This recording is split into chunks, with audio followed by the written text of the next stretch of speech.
Best Bets is brought to you by BUSR, the official sportsbook of Matt O'Leary NY. Get a 100% match deposit bonus plus 25 casino chips when you sign up using my link, busr.com/Matt. That is busr.com/Matt for a 100% deposit match bonus and 25 casino chips. Let's get into the show.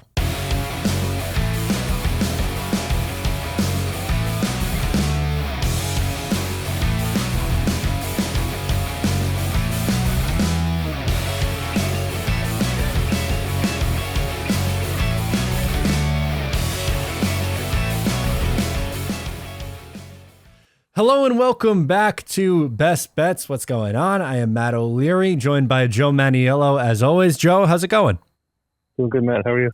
Doing pretty good. It was a continuation of a tough season for me. 1-5 week, which is gross. You were 3-3, so still going pretty strong over there for you through 3 weeks.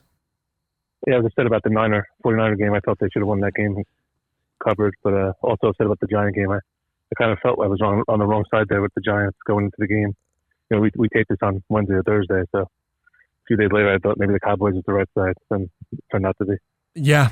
Yep. It sounded like you were a little apprehensive with that one this week. So hopefully we're back on track. Have a good week here in week 4. We're going to get started with the locals and the New York Jets, who are traveling to Pittsburgh to take on the Steelers. They have their quarterback back. The spread is 3 points. The Steelers are favored. Who do you like here? It moved down from 3.5? Yes. Okay. Well, I was hoping it would be 3.5, but I'm still going to take the Jets here. Unfortunately, this is the 4th straight week I'm taking the Jets, and honestly, I don't feel great about that. I feel like they're like one week they do well, 1 week they do bad, and technically they played bad 3 straight weeks except for that crazy finish in Cleveland. And last week was a joke. I mean, I don't know like how you look at it, like the fact that DJ Reed wanted to call a players only meeting, or Salah was downplaying it. I think the players will come out a little motivated after an embarrassing loss, undisciplined loss, fighting on the sidelines. Doesn't look good in Jetsville. But Zach Wilson's back. He's going to be rusty, but I feel, he'll do things that Joe Flacco can't do, extend plays with his legs. I just don't like giving 3 points with Mitch Trubisky and the Steelers. Their offense is nothing special, and the defense isn't the same without T.J. Watt. So I think the Jets will have some opportunities, if they don't bite themselves in the foot. I think it will be there for them. It will be a close game in the fourth quarter, and I don't feel great about taking the Jets. I wouldn't bet this game. If you're listening, it's not a great game to bet 2 bad offenses, or who knows what the Jets are going to be until Wilson plays a few more games. But I'll take the 3 points. I think the Jets can win this game, and I think if either team will probably win by 3. So if you're getting 3 there, take the Jets, and don't feel good about it. But Jets plus 3. Yeah, that's kind of where I'm at too. I think it's a coin flip game, and I think worst case scenario we're looking at a push here, which I would sign up for. But the Steelers' offense really doesn't do it for me with Mitch Trubisky. They have some young talent at the wide receiver position. Obviously, they have Najee Harris, but they've scored 23 points and needed overtime for that. 14 and 17 points through 3 games. And the first game was a pick 6 too, so the offense didn't even score 23 points. Exactly. So they are very much so struggling to put up points. And actually, surprisingly, the Jets' run defense has been okay. So I'm not really worried about Najee Harris like running wild in this game, and I don't trust Trubisky having to throw them to a win. So I think it'll be a low-scoring game, a 20-17 kind of game. And, I think the Jets are live dogs here. So I'll take the Jets 20-17. Wouldn't be shocked if the Steelers won it, obviously, but I think it'll be a low-scoring tight game here. Yep. How about the Giants and the Bears? The Giants are favored by 3.5. A couple weeks ago after I picked the Giants to win week 1, I thought they were going to be 4-0 heading to London next week. And now I think their season's about to flip. Last week's game, not only did they lose, they lost Sterling Shepard. They're already shorthanded at receiver. They have tons of defense that can't get off the field. I think they're going to, thinking about going to London next week. That's going to be in the back of their mind. After this game, they got to go play Aaron Rodgers. They're not going to win that game. They're going to pick apart the Giants defense. So no such thing as a must-win game in week 4. And the Giants aren't going to the playoffs. But I feel like it's amazing how 1 week can totally change the outlook of a team. They were 2-0. Going into Monday, they were the 3rd only team not to lose with the Dolphins and Eagles. They were 2-0. but it just doesn't look good. They had too many holes on defense, no receivers, and the Bears are Bears nothing special, but they're 2-1, and I think their running game could have some success against the Giants, and I just don't see the Giants scoring enough points. Yeah, I think the Bears are going to win the game actually. So I'm getting 3.5, right? Yep, 3.5. Yeah, I'm taking the Bears to win, and if they lose, I think it'll only be by 3. I think it'll be similar to the Giants-Panthers game, 1916, something like that. I think the Bears, if they can run the ball like they did last week against the Texans, I think they have over 200 yards. It'll be a long day for that Giants defense, and Jones just doesn't have a receiver. It's still a Barkley or nothing, and you can't win that way in the NFL. So you got to pass. I think it'll be a close game. I'm gonna take the Bears for the outright win, 2017. Okay, there you go. A little surprising because obviously we were talking it seemed like not too long ago we were talking about the Giants potentially going 4-0 to start their year. I'm reluctantly taking the Giants here at -3.5. I don't really love this game, but I feel like if you can't beat the Bears at home, that's a little bit of an issue. Justin Fields has looked terrible so far throughout the first few weeks of the year. Yes, they're 2-1, but none of their wins have really jumped off the page, and I guess you could kind of make that case for the Giants. Although the upset win in Week 1 was still pretty nuts there, but I lean towards the home field advantage against a team like Chicago.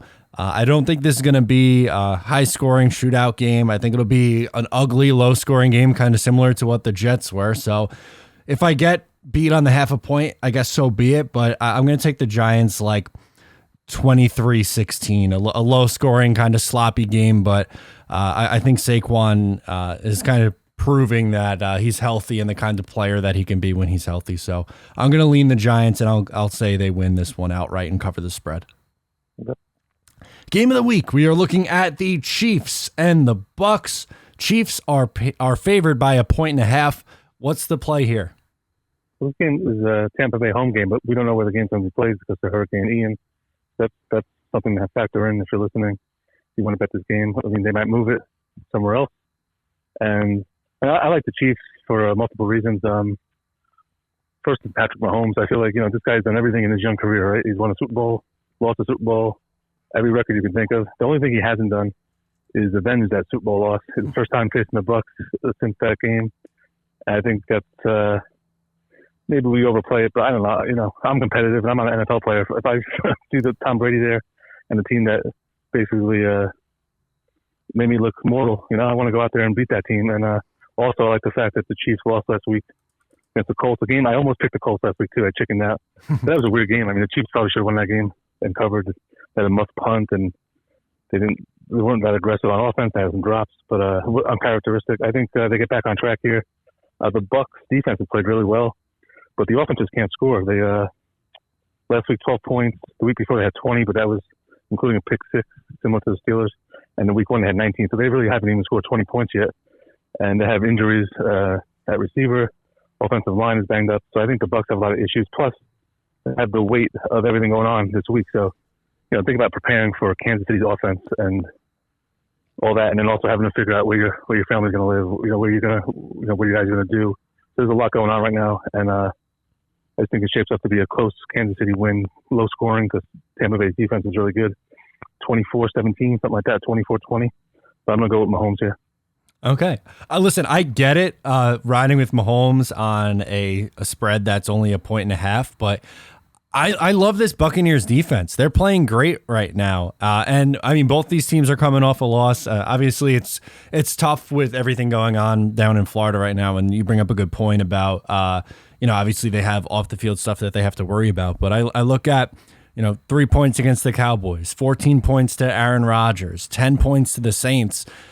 The Chiefs looked a little bit mortal last week, obviously against the Colts. And this is a defense that matched up really well against Patrick Mahomes and made him look bad in the Super Bowl a few years ago. I don't think he's going to look nearly as bad, and I don't think the Chiefs are going to look nearly as bad in this game than what they did a few years ago. But I like the Bucs in this spot. I think that their defense matches up well. I think they could expose some of the potential weaknesses on the Chiefs' offense that we saw a little bit last week, and I think they get in Mahomes' head a little bit again and win a tight one. I'll say 24-20, close game.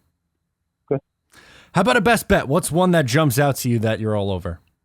Well, there are a couple I like. One of them's going to be my bonus pick. I like my Dolphins tomorrow night. They're getting 3.5. I think that spread's wrong. But I'm going to go with the team that I usually wouldn't take for a best bet. But I think this team's actually better than people think. And I think they're going to win this game. I think they're going to put up 40 points this week if they're healthy enough. The Detroit Lions at home against the Seahawks. I think the spread is down to 4.5 or 5. It was 6.5 earlier in the week. 4.5 now. 4.5. Yeah, I think the spread is too low. Lions do have some injuries, but when they've been on, I mean, they scored over 30 points in the first 2 weeks. Last week they had that game won. They were 14-0 and 24-14. And what I liked about that game was after the game, Dan Campbell, who last year I kind of like mocked because his opening news conference about the kneecaps, I just thought was so ridiculous. But he's just like the ultimate players coach. This guy, former player, and I think he's a tight end with the Cowboys, right? Yep. And just maybe even the Giants too, or a coach with the Giants. But he after the game, so they were up 24-21 with I think like 2 or 3 minutes left, and they took they attempted a long field goal, a 50-yard field goal to go up 6. And after the game, they missed it, and then the Vikings came down and won 28-24. After the game, he owned it. He said it was, he regretted it. It was an awful decision. And I think that resonates with the locker room. I think players want to win for this guy, and I think they're kind of out here against the Seattle team that I don't think they're any good at all. They had their Super Bowl in week 1. They beat Russell Wilson. Last week they lost at home to the Falcons. So I think this game could get out of hand. You can see, Red Lions will be lighting up red zone at 1:30 to be like 21-3 or something like that. I just think the Lions, as long as Amon-Ra St. Brown is healthy, he's one of the most explosive receivers, yards after the catch. They have a lot of weapons. Jamal Williams is playing well, and Jared Goff is playing well. So I think this is a bounce back game for them. 40 points may be a little too much to ask, but I think it's a blowout. I'm gonna go. I know it might sound crazy to some listeners, but Lions 45-24. I think they're gonna blow them out. Honestly, it's not that crazy. They put up 35 points already this year, 36 points against the Commanders, 24 last week against the Vikings. I think they could put up close to 45. They're a fun team. I like that pick. That's one that I'm keeping my eye on. I'm going to go a different direction here, though, with the Dallas Cowboys at home. They are favored by 3 over the Washington Commanders. And it's a little bit crazy. You think that you lose Dak Prescott, their season's going to go off the rails here, but something about the Cooper Rush, he keeps them in the games. They're kind of fun. Ezekiel Elliott and Tony Pollard, the 1-2 punch. They've been running the ball really well. And defensively, I think they've been at times dominant. And Micah Parsons is just an unbelievable player. I think a shoe-in for Defensive Player of the Year. And I think they're just going to be able to get after the quarterback. I don't trust Carson Wentz to escape and be able to do enough against this defense. And I think they win this one pretty handedly at home. I think they win by like 10 points. 20. Yeah, I like them as well. 20. The line kind of. I'm sorry. Go ahead. No, I was going to say just like, I don't know, 27-17, something like that. But Go ahead. I agree. I mean, they lead the league in sacks, 13, and Wentz was sacked last week 9 times alone by the Eagles.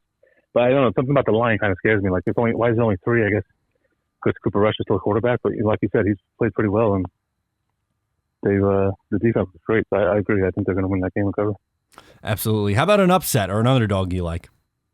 Yeah, it's not too many. This week I like too many favorites, which I never really like to do, but there are a bunch of close spreads, like 1.5, 2-point spreads, so it's almost a pick 'em. One team here, I don't know if they're going to win, but I like them getting the points. Houston at home, I think it's down to 4.5, 5.5? 5.5, yep. 5.5 at home against the Chargers. So for me, a lot of people, I've always liked the Chargers. I feel like they have tons of potential, but they should make the playoffs this year. This year, the season has kind of like nosedived after the first week. They just have so many injuries. Justin Herbert is 100% from when he hurt his ribs against the Chiefs on Thursday night. Last week they lost Rashawn Slater, their best offensive lineman, one of their best pass rushers, or if their best pass rusher, Joey Bosa. He's out now. And Keenan Allen might return, but he's not 100%. So they have so many injuries, and now they go on the road after a 38-10 loss at home against Jacksonville, against the Houston team. To me, how up? Of course they want to get to 2. They want to get to 500, but maybe they're overlooking Houston. Last year, the Texans beat them 41-29 in Week 16, and the Chargers were fighting for a playoff spot. So I don't know how much that matters now, but I think it matters a little bit. I mean, the Texans know they can beat this team, and that was when they were healthier and had a lot more to play for. Week 16 instead of Week 4. I mean, I'm not crazy about the Texans, but they're like a feisty bunch, so similar to the Falcons. Like, they hang around in games. Yep. And I just think that they can cover this number. Chargers have to go and win this game by a touchdown. I'm not being 100%. I don't think they're going to go in there and steamroll them. I think it's going to be a close game in the fourth quarter. Maybe like a 24-20 kind of game, something like that. But I think the Texans 5.5 is too many points, so I'll take that as my underdog pick. Yeah, I agree. I don't think they win the game. I think at the end of the day, the Chargers win, but I with them banged up the way that they are, 5.5 seems way too high. So I'm with you there. Another team that I think the spread's just a little too high, and I think they cover. I don't think they win, although I wouldn't be the craziest thing. I'm taking the Jaguars getting 6.5 points against Philadelphia. Now, Philadelphia looks like they are steamrolling everybody, so this could come back to bite me when they're up like 20 points in the fourth quarter. But I love the storyline of the coach returning to his old stomping grounds. Doug Peterson going back to Philly. Who knows the Eagles better than Doug Peterson? He hasn't been gone that long. I know, obviously, Hurts and Sirianni have taken this thing to the next level. And like I said, I think they win the game, but I think it'll be tight. I love Trevor Lawrence. I think he's been great so far in year 2. And we see what that roster can look like with a legitimate coach. Shockingly, with a real coach back there, they look like a legitimate NFL team. And I think they put up a pretty good fight on the road this week. Yeah, I like the Jaguars. I think I'm going to pick them a lot this year, but not this week. And Eagles are my pick to win the NFC, and they just look great. I just feel like they look like the Chiefs did a couple years ago. Just keep backing them until they don't cover. To me, they look unstoppable. But it's only week 3, week 4. That Super Bowl pick doesn't look so crazy now, does it? Nope. Love it. All right, what's a bonus? Got to save it now before they both go lose a couple games. Absolutely. How about a bonus one? All right, so a bonus one. Speaking of my Super Bowl pick, last week the Dolphins, they beat the Bills. As soon as that game ended, like I was watching on Red Zone, as soon as the clock ran out, while Ken Dorsey was becoming an internet meme sensation, I was sitting there saying to myself, I cannot wait to back the Bills next week. I love them in a bounce back spot. I looked at the schedule and they're playing the Ravens, so I wasn't as thrilled about it because Lamar Jackson's dangerous. But I think the Bills here, a lot of people picked them to go not undefeated, but they thought they'd win 15 games. So I think this is a surprising loss for them. And you could say blame a lot of things, the weather, and they were banged up, but the Dolphins, they earned that win. They came back and they fought hard. So close division rivalry. I think they bounce back here. Josh Allen, Stephon Diggs. I think the Ravens be a high-scoring game here with Jackson. He'll be able to score points against the Bills' banged-up secondary, but I just love the idea of taking the Bills off a rare loss, and they're only getting 3.5. So I feel like if they win by 3, like we always say, so be it. But I don't think it's going to be super close. I think they'll win by a touchdown, maybe even 10 points. I don't feel the Ravens. I feel like Jackson has to have like a monster game for them to win here, and obviously he's capable of it, but I just love taking the Bills off of last week's loss, and they play that zone coverage defense. I saw a stat on ESPN, NFL Live or SportsCenter, that Lamar does better when the team plays man-to-man. When they zone coverage in the secondary, he doesn't play as well, and I think that plays into Buffalo's hands. I can see them getting out to an early lead here, and then Lamar, he's become a better passer, but you obviously want him to run, so if they're down 14-0 or 10-0, not going to be running as much. So I just like Josh Allen here and Stephon Diggs, and kind of like the whole idea, like, oh wow, a few weeks ago everyone picked the Bills to win the Super Bowl. We lose now. Don't forget about us. We're back. I think they score. This is like a high scoring game, like 38-31, something like that. I think the Bills put up 30 plus and win by a touchdown. Yeah, I agree with you here. I love Buffalo, and like you said, I could not. As soon as that game ended, I could not think about betting them this week. Fast enough. A team that I really like this week, they're slight underdogs. They're getting 1.5 is the Rams going up against the San Francisco 49ers. And I know that there's a rivalry game, and the 49ers have played pretty well against the Rams, but Rams got them in the playoffs last. No, right? Yes. Yeah, it's a championship game. Yeah, there we go. I'm second guessing myself here. But I think that on this team on paper should match up well against the 49ers. I love the offense. I think they click again this week. It would be hard for me to see them falling under 500 this early, or even, I guess. It'd be 2-2. Yeah, it would be at 500 through the season. I think they are the much better team, and I know Jimmy G and the Niners, they have success, even though it feels like they wanted to go over to Trey Lance and kind of move on from Jimmy G, and there's all the numbers with Jimmy G and all his wins, but offensively they put up 10 points last week against the Broncos. Obviously week 1 they struggled, that was with Lance, and they beat up on the Seahawks a little bit, but I think this is going to be a much tougher matchup for them up against a Rams defense that is really, really good as well. So I think they win a relatively close game, something like 27-23, maybe like a 4-point win, something like that. But I think the Rams are a live dog here, and I think they take care of business. I actually like the Niners in this game. Kyle Shanahan 7-3 head-to-head against McVay. And sometimes we overstate those things, but similar to last week, McVay 11-1 against the Cardinals. I feel like when it's a division rival and it's that big of a difference, that tells you something. So I like the Niners here. I agree. The offense with Jimmy G sometimes is hard to watch, but I think they had their number here. So I think it's going to be a close game. I like the Niners to win. And they should have really won that championship game. I think we both had them. Yeah. Last year, even though we picked the Rams to win football, I think we both took the Niners. Well, no, actually, no, you took the Rams. I took the Niners. But they had that game won, and the guy dropped a pick late in the game. I think it's going to be another close game. Should be a fun one. Absolutely. So let's run through these real quick. Both Joe and I are on the Jets, getting 3 points on the road against Pittsburgh. I like the I like the Giants at home, laying 3.5 points against the Bears. Joe is on the Bears plus 3.5. Game of the week: Chiefs and Bucks. I am taking the Bucks plus 1.5. Joe likes the Chiefs minus 1.5. Best bet: I like the Cowboys -3. Joe's on the Lions -4.5. Upset or underdog picks: I am going with the Jaguars plus 6.5 against the Eagles. Joe is going with the Texans plus 5.5 against the Chargers. Bonus pick, just said Rams plus 1.5. And Joe is going with the Bills -3. Another week in the books, Joe. Thank you so much as always, and we'll talk again next week. All right, Matt. Great job. Thank you.